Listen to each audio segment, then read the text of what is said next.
दोस्तों, आप लोगों का स्वागत है बीएससी सेकंड सेमेस्टर की क्लास में। तो आज हम जूलॉजी का पार्ट कंप्लीट करेंगे। जूलॉजी की पहली क्लास में आज हम लोग डिस्कस करने वाले हैं डाइजेशन। तो पहले जानते हैं कि डाइजेशन क्या होता है। जो हम फूड खाते हैं, जब वो फूड अपने कॉम्प्लेक्स फॉर्म में सिंपल फॉर्म में टूटता है, अपने कॉम्प्लेक्स स्ट्रक्चर से कॉम्प्लेक्स फूड जो होता है वो सिंपल फूड में टूटता है, जिससे हमारी बॉडी को पूरा न्यूट्रिएंट्स मिलता है एंजाइम और वाटर की द्वारा।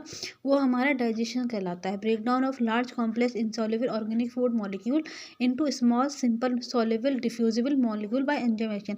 एंजाइम एक्शन के द्वारा जो हमारा कॉम्प्लेक्स फूड होता है, जब वो सिंपल फूड में टूटता है तो वो हमारा क्या कहलाता है, वो हमारा डाइजेशन कहलाता है। अगर जैसे कि कॉम्प्लेक्स फूड है, किसकी मदद से टूटेगा? एंजाइम की मदद से और वाटर की मदद से। अगर मैं टाइप ऑफ डाइजेशन की बात करूँ कि डाइजेशन कितने प्रकार के होते हैं, तो डाइजेशन दो प्रकार के होते हैं, इंट्रासेलुलर डाइजेशन और एक्स्ट्रासेलुलर डाइजेशन।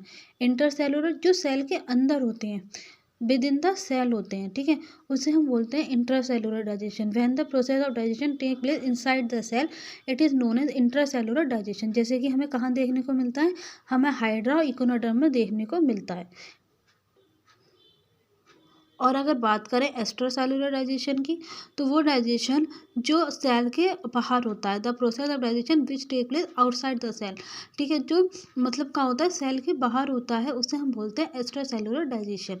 ठीक है, जैसे कि हम में या फिर जो मल्टी सेलुलर ऑर्गेनिज्म होते हैं, मैमल्स होते हैं, जो किससे मिलकर बनते हैं, जो नंबर ऑफ सेल से मिलकर जो ऑर्गेनिज्म बनते हैं, उसमें कैसा डाइजेशन हमें मिलता है? एक्स्ट्रा सेलुलर डाइजेशन देखने को मिलता है। The process of digestion which take place outside the cell in narrow cavity called digestive tract. Narrow cavity जिसे हम क्या बोलते हैं? डाइजेस्टिव ट्रैक्ट भी बोलते हैं। उसे हम बोलते हैं एक्स्ट्रा सेलुलर डाइजेशन। ठीक है, अगर मैं डाइजेस्टिव सिस्टम की बात करूँ तो डाइजेस्टिव सिस्टम हमारे दो पार्ट में डिवाइड होता है। एक होता है हमारा एलिमेंट्री कैनाल, तो वहीं दूसरा होता है हमारे डाइजेस्टिव ग्लैंड। एलिमेंट्री कैनाल जो होती है वो हमारी माउथ से शुरू होकर एनस पे ख़त्म होती है, जैसे कि हमारी माउथ है, या फिर हमारा ओसोफेगस है, स्टोमक है, स्मॉल इंटेस्टाइन है, या फिर लार्ज इंटेस्टाइन है। ये सब क्या होते हैं? हमारे एलिमेंट्री कैनाल के पार्ट होते हैं। अगर मैं डाइजेस्टिव ग्लैंड की बात करूँ तो ये मतलब पूरी तरीके से हमें डाइजेशन करने में नहीं, पर डाइजेस्ट करने में सपोर्ट करते हैं। यहाँ पे क्या हो रहा है? माउथ से ओसोफेगस से हमारा डाइजेशन हो रहा होता है, और ये लोग क्या कर रहे होते हैं? डाइजेस्टिव ग्लैंड क्या कर रहे होते हैं? उस डाइजेशन को सपोर्ट कर रहे होते हैं डाइजेस्ट हो जाने में।